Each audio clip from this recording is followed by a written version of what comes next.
Bharatiya Janata party की सरकार जम्मू कश्मीर में आते ही महाराजा हरि सिंह का कश्मीर फिर से आपके सामने होगा। ये कांग्रेस के लोग, ये नेशनल कॉन्फ्रेंस और ये पीडीपी के लोग, ये राजनीतिक पार्टी नहीं बल्कि प्राइवेट लिमिटेड कंपनियां हैं। 1990 के दशक कांग्रेस के पाप, नेशनल कॉन्फ्रेंस और पीडीपी के पाप की पराकाष्ठा को भी हमने देखा है। पूरी दुनिया ने देखा है कैसे कश्मीरी पंडितों के साथ बर्बर अत्याचार हुए थे। जम्मू कश्मीर की जनता तबाह होती थी, अभाव में ग्रसित थी, और ये लोग यहां के पैसे को लूट करके ऐशो आराम की जिंदगी यूरोप में और इंग्लैंड के अंदर व्यतीत करते थे। पाक अधिकृत कश्मीर भी फिर कश्मीर का ही पार्ट होने वाला है, जम्मू कश्मीर का ही भाग होने वाला है। क्या नहीं था हमारे जम्मू कश्मीर के पास? क्या नहीं था हमारे पास?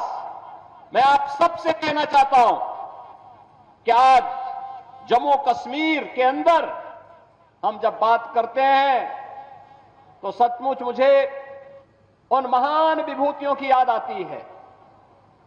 महाराजा हरि सिंह जिन्होंने पहचान दिलाई थी। महाराजा हरि सिंह का शासन केवल यहीं तक नहीं था, और याद करिए भारतीय जनता पार्टी की सरकार जम्मू कश्मीर में आते ही महाराजा हरि सिंह का कश्मीर फिर से आपके सामने होगा।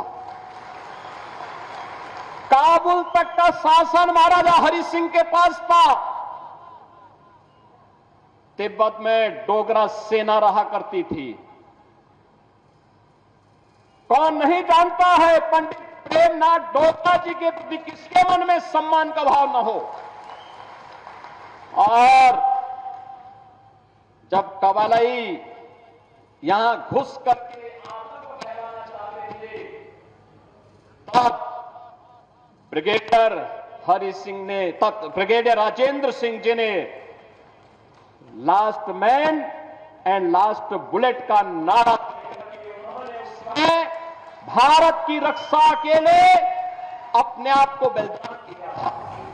इतनी महान परंपरा, इतनी महान परंपरा जिसने अपने परिश्रम से, अपने पुरुषार्थ से जम्मू कश्मीर को धरती का स्वर्ग बनाया था, जिन्होंने अपने बलिदान से, अपने लहू से सींच करके इस धरती का स्वर्ग जम्मू कश्मीर को बनाया था, आज उसे मजहबी उन्माद का जो एक कोड़ है उसमें बदलने का पाप ये कांग्रेस, ये पीडीपी और नेशनल कॉन्फ्रेंस ने ही किया है।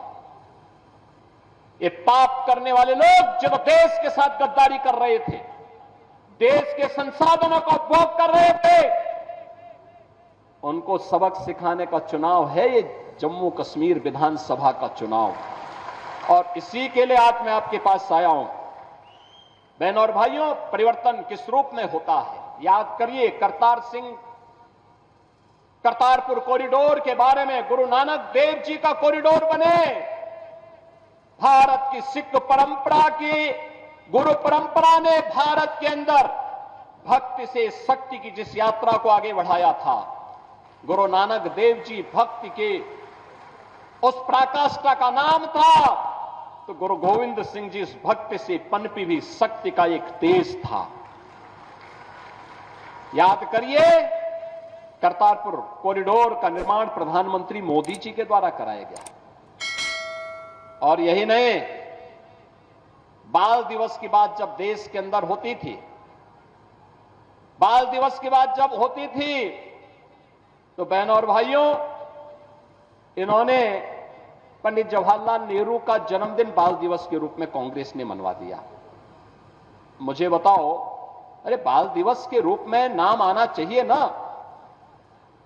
उन लोगों का।